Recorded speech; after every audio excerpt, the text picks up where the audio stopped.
I was able to play the Battlefront beta early before the official open date, which was a good chance to jump in to try and get a good feel for the game before it opens to the public. I came to the conclusion after a couple of days that Drop Zone is surprisingly a fun game mode, and even with the arcade casual nature of the game, it does have a few skillful elements to it. However, by the 4th day of the beta, I started thinking I don't know how long that fun will last, as it does get quite repetitive. So I'm pretty concerned about how the game's replay value is going to be, but I'll wait and see what the final release will be like before I decide that.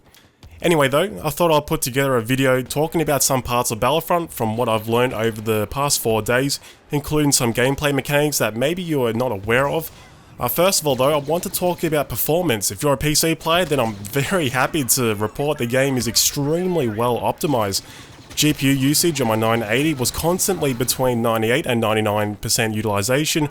I never saw it dip below that, which is a really good sign to see.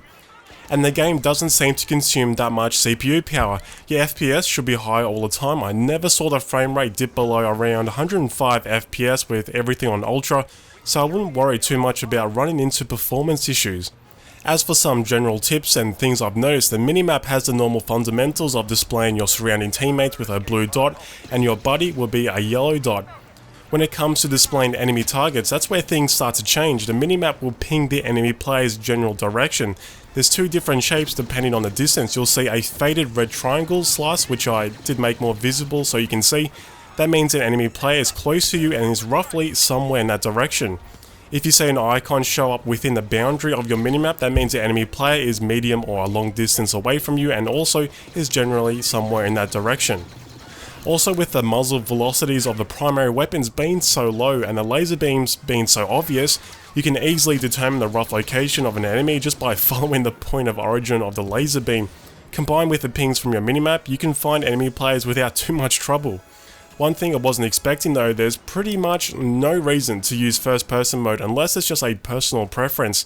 Third person view has no penalties, combined with a high field of view of at least 90 degrees. This gives you huge amounts of situational awareness and you can easily see around corners. Also, one tip I haven't seen too many people utilize yet, pressing the C button changes your view angle like you can see here from left to right, which you can easily change depending on your surroundings. This can actually help you out quite a lot, especially in maps that have multiple narrow lanes. And of course, it can give you a little extra peeking distance if you're using third person mode to see around corners. As for weapons, you only really need to aim down sight for long range targets. Close to medium range, you can hipfire perfectly fine. There's only a very small penalty for using hipfire. However, please note, most primary weapons in the game have low muzzle velocities of around 500 meters per second, so make sure to compensate for that and lead your shots on. Weapons have very little recoil and spread. In fact, some weapons have a minimum spread value of 0.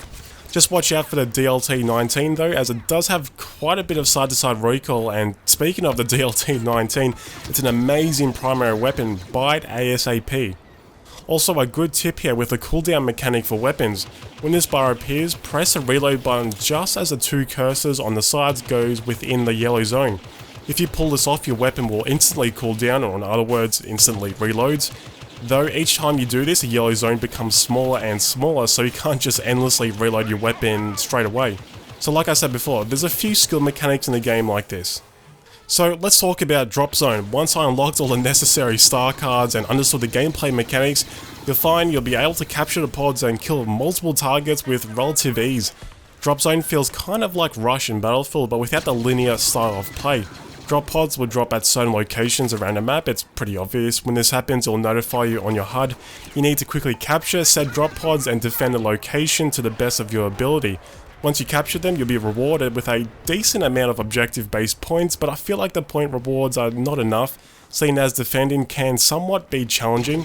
The pod will disperse 3 battle pickups that you and your team can utilize to hopefully capture and hold the next drop pod.